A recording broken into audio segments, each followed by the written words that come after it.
He was just a single dad in seat 17E. At least, that's what everyone thought when the plane took off that morning. A tired man in his mid-30s, traveling with his little daughter asleep against his shoulder, nothing about him stood out. He looked like any other exhausted parent just trying to get through the day. But none of the passengers knew that before the flight would land, the fate of everyone on board would rest in his hands.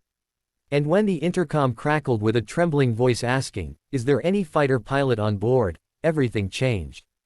If this story pulls you in, if you feel the chills of what's coming, don't forget to like this video and subscribe to our channel, because what you're about to hear is something that might just leave you shaken and inspired. The man's name was Daniel. Widowed for 3 years, he had raised his 6-year-old daughter Emma alone.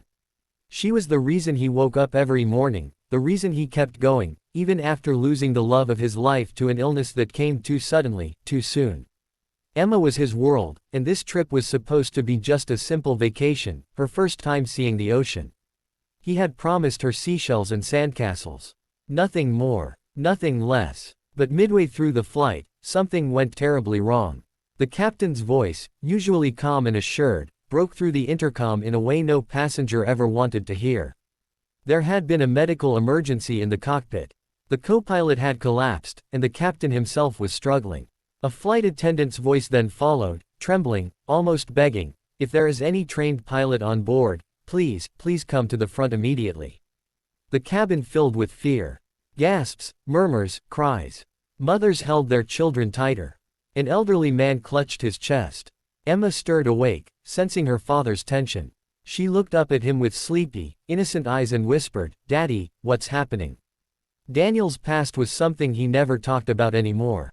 Not at school meetings, not with neighbors, not even with Emma. But before life as a single dad, he had worn another title. He had once been Captain Daniel Hayes of the U.S. Air Force, a fighter pilot with over 2,000 hours in the sky. He had given it up after his wife's death, grounding himself for Emma's sake. To him, those days felt like another lifetime. Now, as the flight attendant's desperate words echoed, Daniel's heart pounded. His daughter's small hand gripped his. He had two choices: stay in 17E, safe beside her, or walk to that cockpit and face the unknown. He kissed Emma's forehead, whispering, "I'll be right back, sweetheart. I promise." She looked at him with those wide, trusting eyes, and in that moment Daniel knew there was no choice at all. He rose from his seat. When he reached the cockpit, chaos awaited. The captain was barely conscious, the co-pilot slumped in his chair. Alarms blared. The plane had begun to drift off course. A flight attendant's eyes filled with tears when Daniel spoke calmly, firmly, "I'm a former fighter pilot.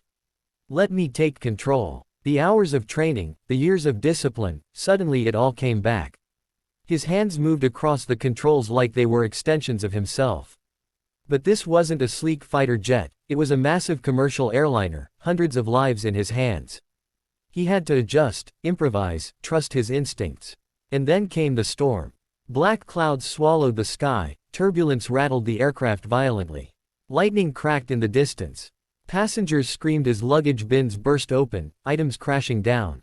Emma was somewhere behind him, alone and afraid, and Daniel had to fight to keep the plane steady.